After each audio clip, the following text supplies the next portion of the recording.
Ryan Zipsey from Horse Racing Nation here with Matt Schiffman. We're on Belmont Stakes Even, rainy Belmont Park. We got a wet Friday. We're hoping for much better weather tomorrow.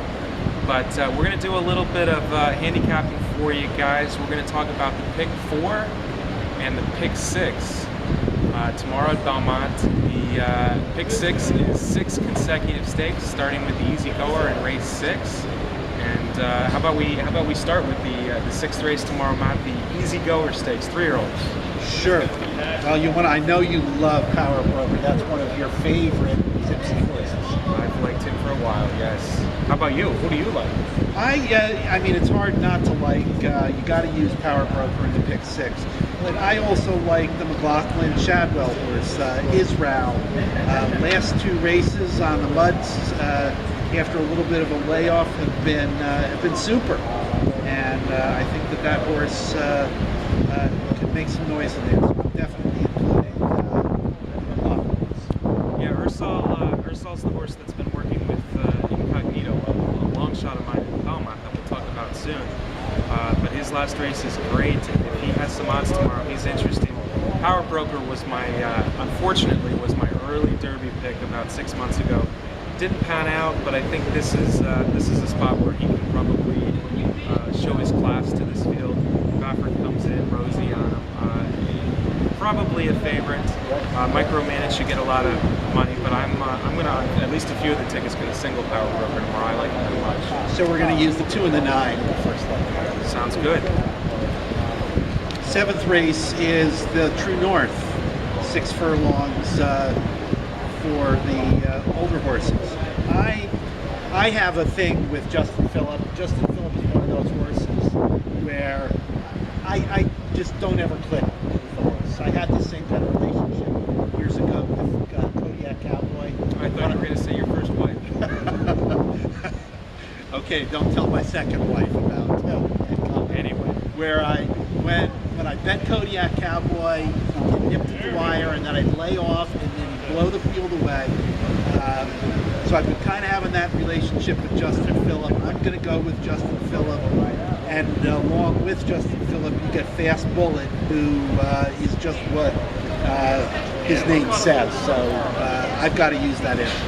a lot of talent there on Fast Bullet. I like Justin Phillip a lot as well. A couple things about Justin Phillip I think we should add to that is that he's won 3 of his 6 races at Belmont on a wet track, which it probably still will be, it should be drying out pretty well tomorrow, but by the 7th race it might still have some moisture in it. Justin Phillip is 4 out of 9. He's won over 350,000, so he's probably the horse to beat. Another horse I really have liked lately, a horse coming on, is that 4-year-old for Rudy Rodriguez, Sage Valley. He's getting better, it seems, with every start. His race at Plymouth on Preakness Day was pretty big, so I think you've got to throw him in. Anybody else in the race could win, so this might be a race where you hit the all ticket. It's only 6 horses, 6 betting interests, and you got the defending champion. Taxa Electronica is in there as well, but I think we agree that Justin Phillip and I guess Sage Valley. Do you like Sage Valley a little bit as well? He was impressive. Okay, so those are our top 2. Is that Sam the Bugler?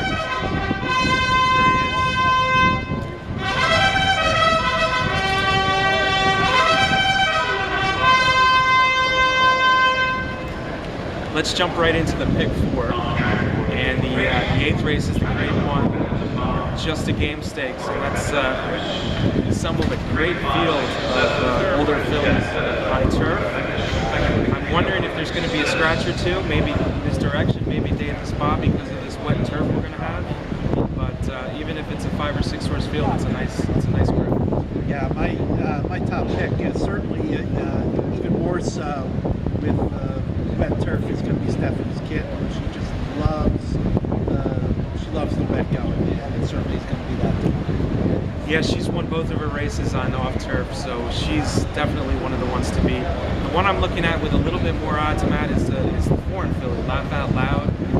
You don't see a lot of wins on her form recently, although she has won 4 of 10 over in Europe. But she's raced against some really good horses over in Europe and had good form last year. She won a Grade 2 in France, a couple Group 1s last fall in Ireland in England, she was right there.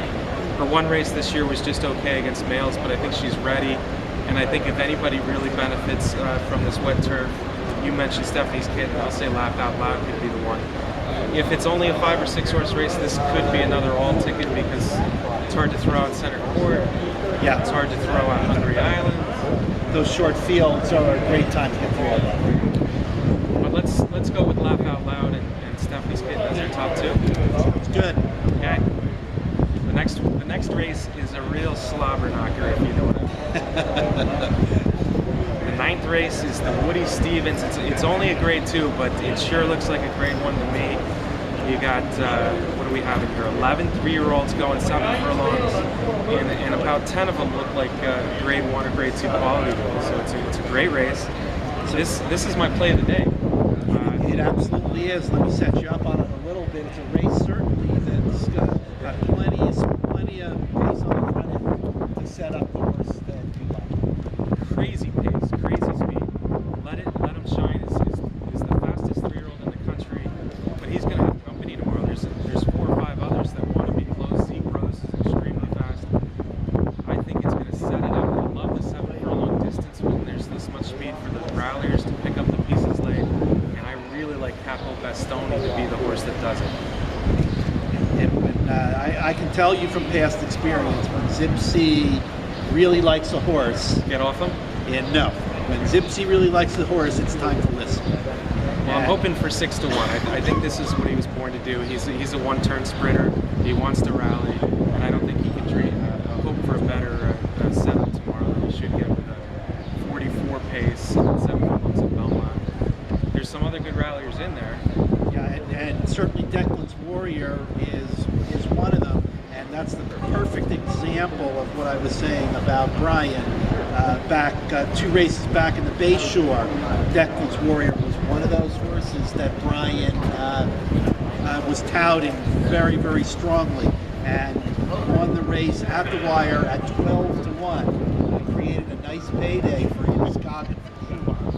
He got a little lucky. He got there right at the end. The horse that he beat clearly now is another horse to be afraid of. Like I said, there's probably 8 or 9 horses to be afraid of in this race. But even Declan's Warrior, even 40 Tails, I think Capo Bastoni is. I think this is his race to just pick him up. He might be last early, but I like him better than even Declan's Warrior. Yeah. He's the rallier.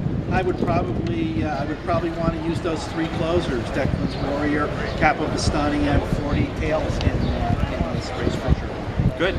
We're against the speed. The speed is there's some really talented speed in that race, but I'm going to have Capo Bastoni singled on at least 1, and I think Matt's right in throwing in the other ralliers on the second ticket because it looks like it sets up for the ralliers in that race. We move on to the 10th. Let's move on to the 10th because I don't think it's going to take us too long to talk about 3 words, right? The Woodford Reserve 3 at words. handicap. What are the 3 words? I think they are point of entry. Point of entry is a monster on turf.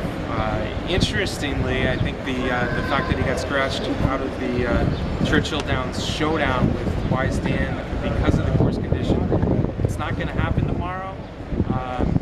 But point of entry's only race on wet turf was at this track, and it was pretty good last fall.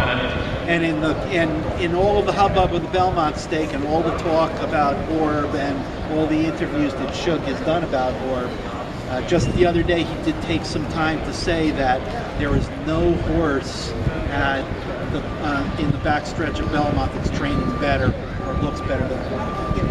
That's saying a lot. He told me the big horse is doing great. In fact, a month ago at Churchill, so he is doing great. He stands over the field. If you're betting several tickets, he's probably single and maybe all but 1. Is there anyone else that, if point of entry just has a bad day, that could pop up that you see?